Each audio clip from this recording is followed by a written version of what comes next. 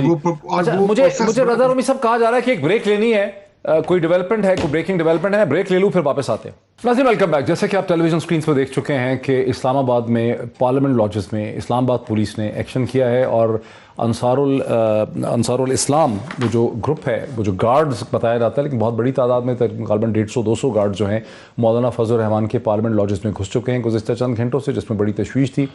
Police وہاں پہ آئی بھی تھی، پولیس نے ایکشن کیا ہے، کچھ لوگوں کو گرفتار بھی کر لیا، کچھ لوگ زخمی بھی ہوئے ہیں. غالباً ایک MNA جو ہیں صلاح الدین ایوبی صاحب، ان کو بھی گرفتار کر لیا ہے جن کے کمروں میں یہ لوگ گھسے ہوئے تھے.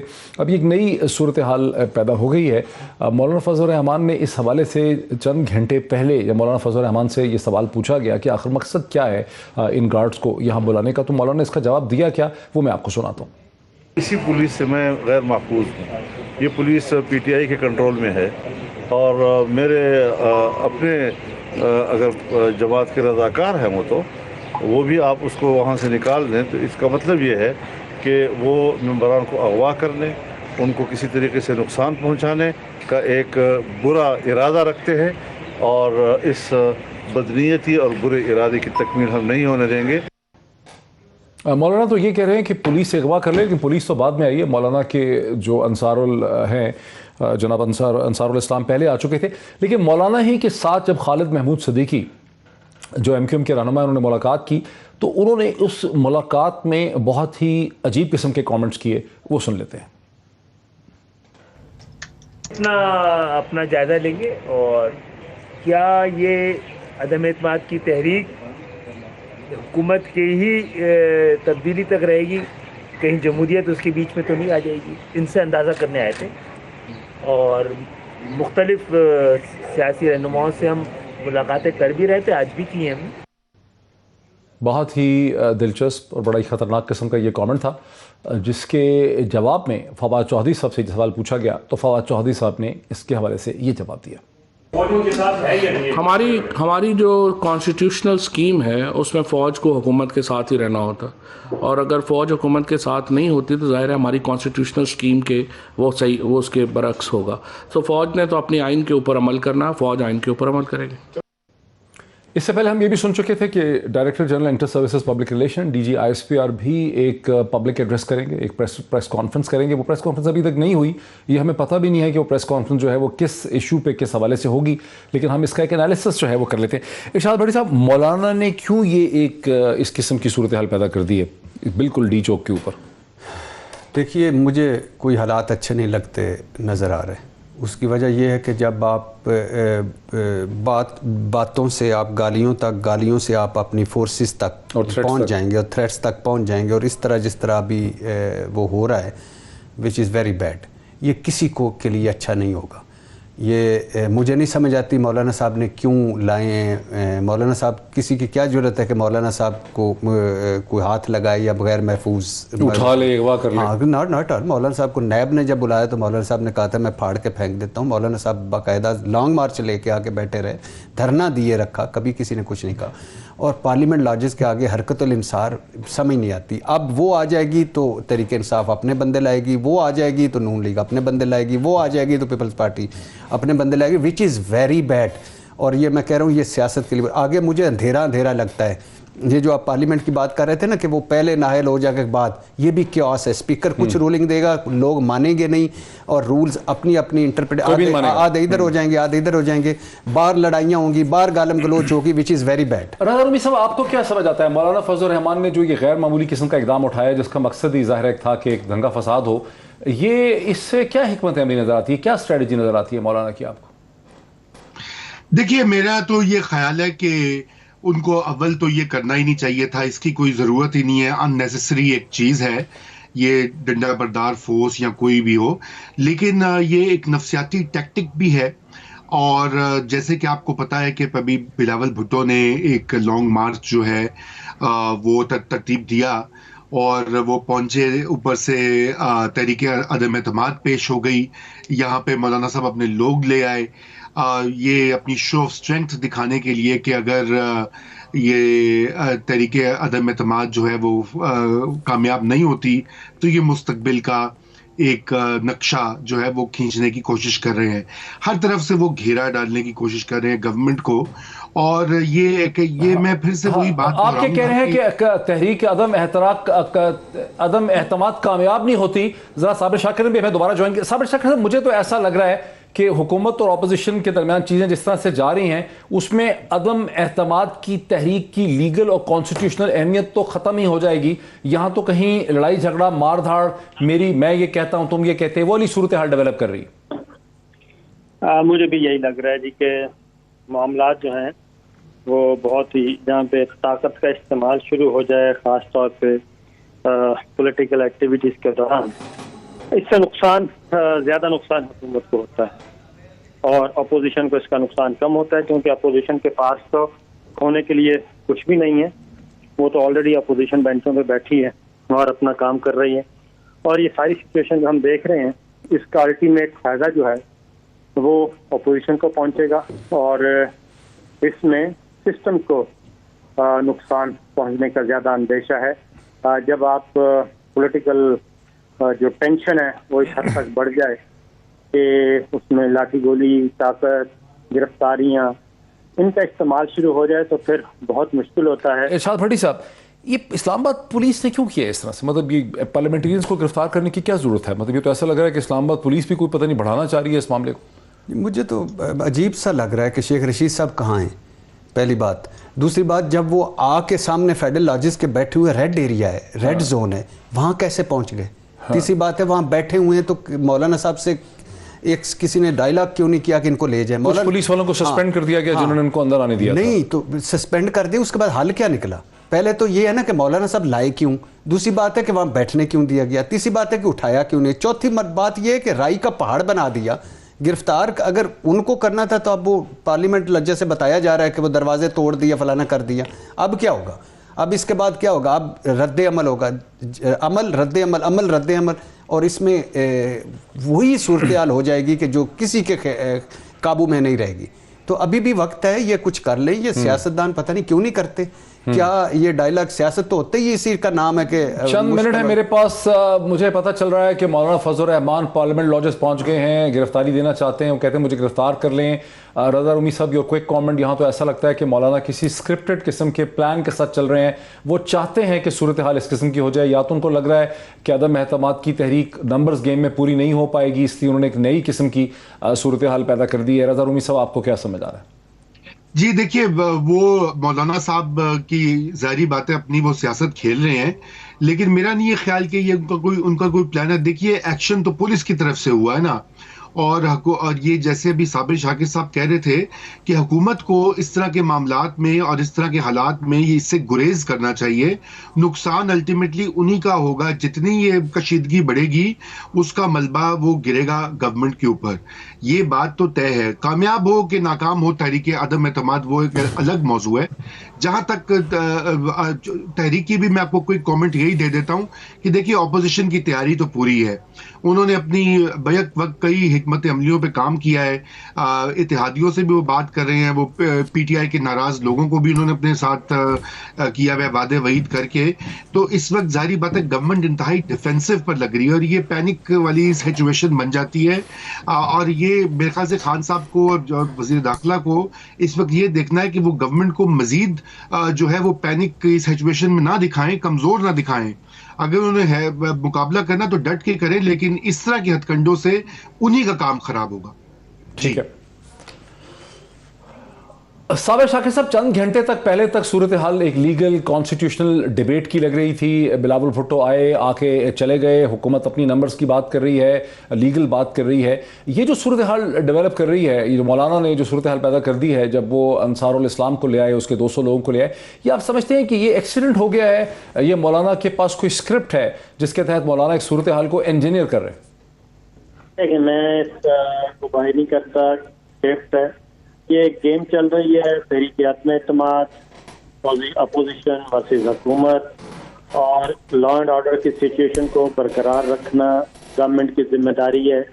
اگر الانصار کے لوگ آئے ہیں تو ان کی گرفتاری بڑے اچھے طریقے سے بھی ہو سکتی ہے.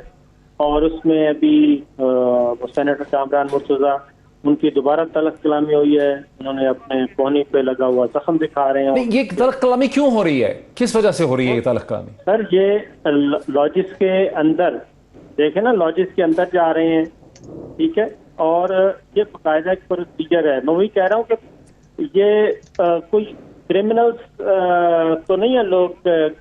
سو آپ یہ کہہ رہے ہیں کہ گرفتاری کرنی تھی تو پولیس کو چاہیے تھا کہ لاجز کو حصار میں لے لیتی اور باہر کھڑے ہو کے ڈیمانڈ کرتی. بات ہے کہ بہت سارے طریقے ہیں اس میں. اس کو گھیرے گھراؤ کیا جاتا ہے، اس کے بعد پھر بات چیت کر کے ان کو پرامن طریقے سے نکالا جا سکتا ہے، ان کو گرفتار کیا جا سکتا ہے. اس پہ کوئی دو رائے نہیں ہے. لیکن یہ کوئی ایسا نہیں ہے خدا نہ خاصہ کہ علاقہ غیر ہے اور وہاں پہ پولیس آپریشن کر رہی ہے اور دوسری طرف سے فائرنگ ہو رہی ہے اور ادھر سے بھی فائرنگ ہو رہی ہے.